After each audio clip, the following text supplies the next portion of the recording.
여러분 안녕하십니까? 이 시간에는 시대소망 80장에 관해 살펴보고자 합니다.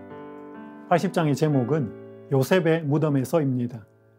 류시와 시인의 그대가 곁에 있어도 나는 그대가 그립다 라는 시가 있습니다. 물속에는 물만 있는 것이 아니다. 하늘에는 그 하늘만 있는 것이 아니다. 그리고 내 안에는 나만이 있는 것이 아니다. 내 안에 있는 이여, 내 안에서 나를 흔드는 이여, 물처럼 하늘처럼 내 깊은 곳 흘러서 은밀한 내 꿈과 만나는 이여, 그대가 곁에 있어도 나는 그대가 그립다. 물속에는 물만 있지 않지요. 하늘에는 하늘만 있지 않습니다. 사람의 마음에도 자기 자신만 있지 않습니다. 여러 존재가 들어와 있습니다.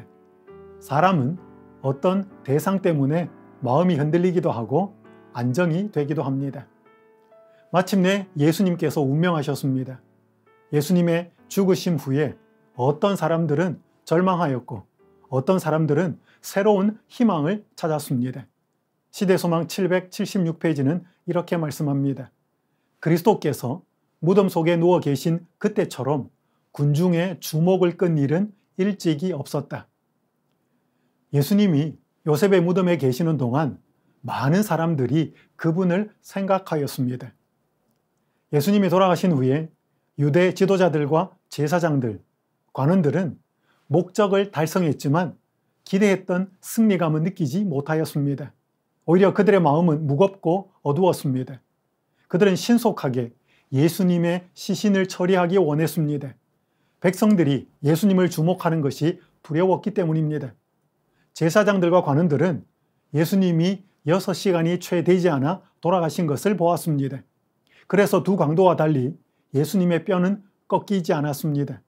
그것은 유월절 양의 뼈를 하나도 꺾지 말라는 성경 말씀의 성취였습니다.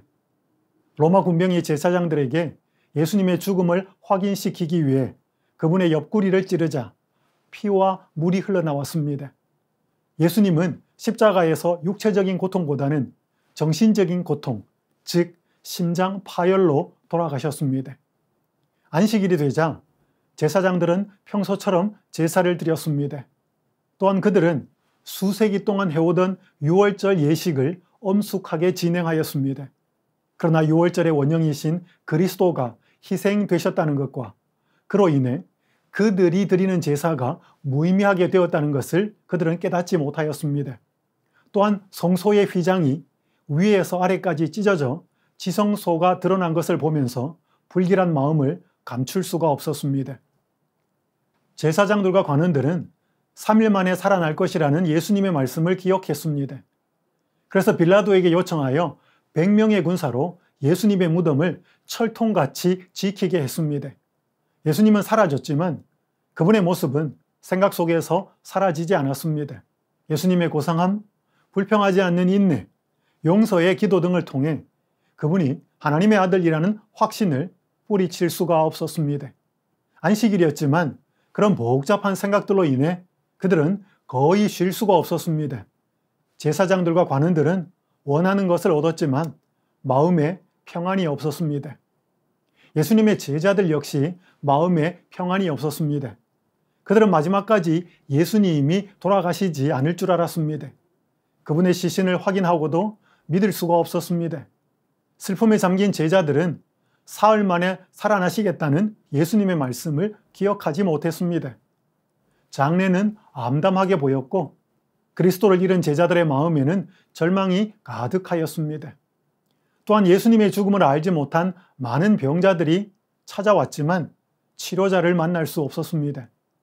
크신 의원을 잃어버린 많은 병자들도 절망하였습니다. 이기적인 욕망으로 인해 제사장들과 관원들 그리고 유대 지도자들은 결국 예수님을 죽였습니다. 비록 사람들에 의해 잔인하게 죽임을 당했지만 예수님이 기록된 예언대로 행하고 계신 줄을 몰랐던 제자들은 마음에서 예수님을 잃어버렸습니다. 예수님의 원수들도 그분의 제자들도 예수님을 잃어버렸고 그들은 절망했습니다. 우리도 마음과 생각에서 예수님을 잃어버릴 수 있고 그때 절망이 찾아오게 됩니다. 예수님을 믿는다 하더라도 그분을 삶의 중심에 두지 않는다면 진정으로 믿는 것이 아닙니다. 개신교회의 한경직 목사님이 은퇴 후에 남한산성 근처에 한 작은 집에서 지내고 있을 때였습니다. 그가 몸이 아프다는 소식을 듣고 교계의 원로 목사들이 병문안을 갔습니다. 그들이 여러 가지 이야기를 나누던 중에 한 목회자가 한경직 목사님에게 이렇게 요청했습니다. 모처럼 교계 중진들이 다 모였는데 좋은 말씀 한마디 해주십시오. 한경직 목사님이 잠시 생각하다가 그들에게 이렇게 말하였습니다. 목사님들, 예수 잘 믿으세요.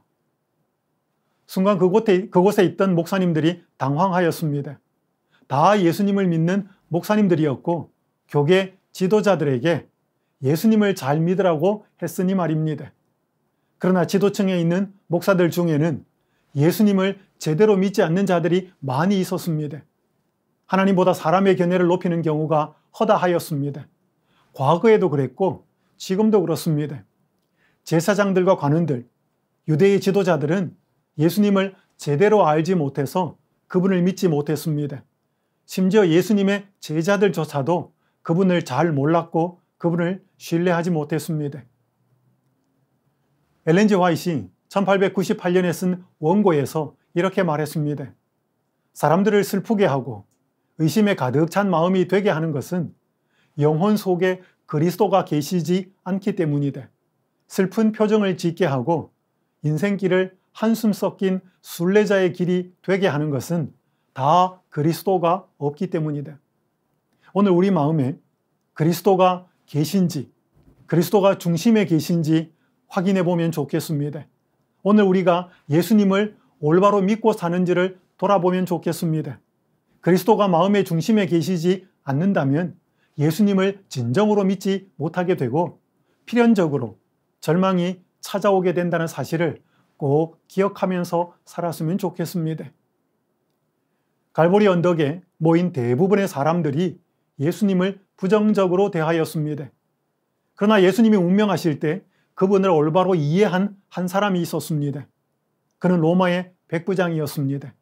그는 진실로 하나님의 아들이었도다 라고 고백하였습니다. 백부장은 예수님을 사형장까지 호송한 책임자였기에 그분을 가까이에서 지켜볼 수 있었습니다.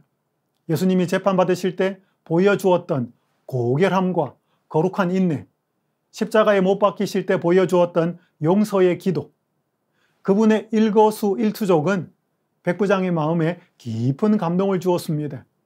그 결과 마침내 그는 예수님을 하나님의 아들로 고백하게 되었습니다. 그날 갈보리까지 예수님의 십자가를 대신 지고 갔던 아프리카 사람 구레네 시몬, 십자가 위에서 하나님의 나라가 임할 때 자신을 기억해 달라고 요청하였던 아시아 사람 한편 강도, 그리고 예수님을 그리스도로 고백한 유럽 사람 백부장, 이 세 사람은 이후에 예수님을 믿게 될 전 세계의 수많은 사람들을 대표합니다. 오순절 이후 수많은 사람들이 그들처럼 그리스도를 믿고 하늘을 소유하게 되었습니다. 또한 십자가에서 돌아가신 예수님 때문에 성경의 예언을 연구하는 사람들이 많이 생겨났습니다. 어떤 사람들은 예수님이 메시아라는 증거를 찾기 위해서, 어떤 사람들은 그분이 메시아가 아니라는 증거를 찾기 위해서 예언을 연구하였습니다. 그 결과를 시대소망 775페이지는 이렇게 말씀합니다. 비록 그들이 서로 같지 않은 견해를 가지고 여러 가지 목적으로 연구했지만 모든 사람은 같은 진리, 곧 지난 며칠 동안에 일어난 사건에서 예언이 성취되었고 십자가에 못 박히신 그분이 세상의 구주였다는 사실을 깨달았다. 사람들의 예언 연구는 헛되지 않았습니다. 제사장들 중에서도 예수님의 참된 신분을 깨달은 자들이 생겨났습니다.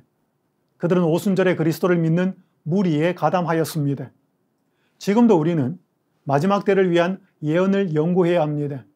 특히 하나님이 남은 교회에 주신 예언의 신의 말씀을 깊이 연구할 필요가 있습니다. 저는 번역 출판된 예언의 신을 다 읽기로 결심하고 매일매일 50페이지씩을 읽고 있는 한 여집사님을 알고 있습니다. 그분의 삶이 그 책들을 읽으면서 얼마나 많이 달라졌는지 모릅니다. 예언을 연구하는 사람은 복이 있다고 요한계시록 1장 3절은 말씀합니다. 우리도 예언을 연구함으로 하나님께서 준비하신 축복에 다 참여할 수 있기를 간절히 바랍니다.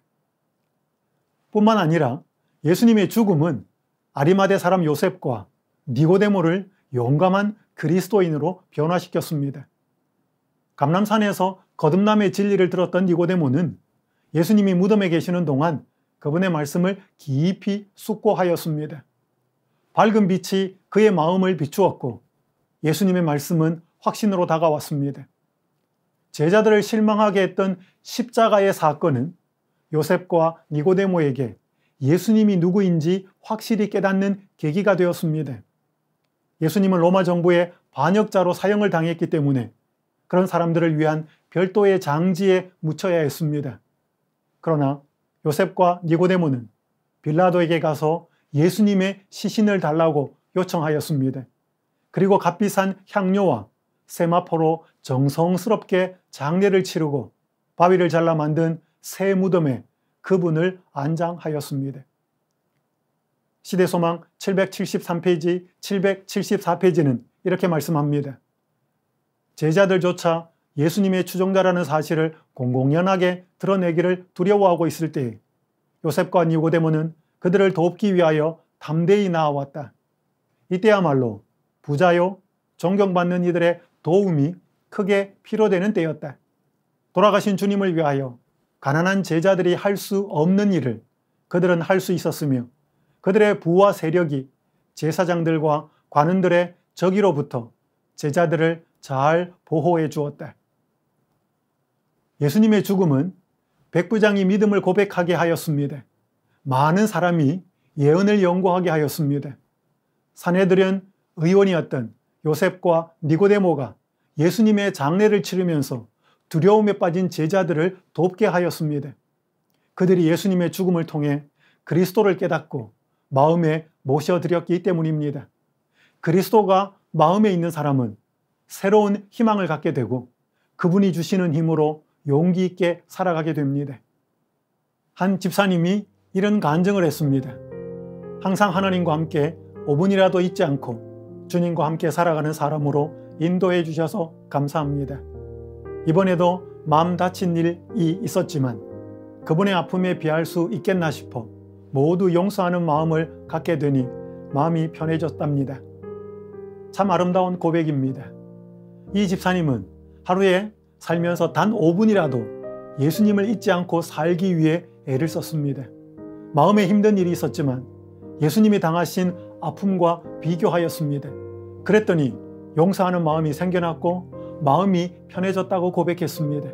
우리가 예수님을 마음의 중심에 모시고 살아갈 때 이러한 고백과 이런 아름다운 삶을 살 수 있게 될 것입니다.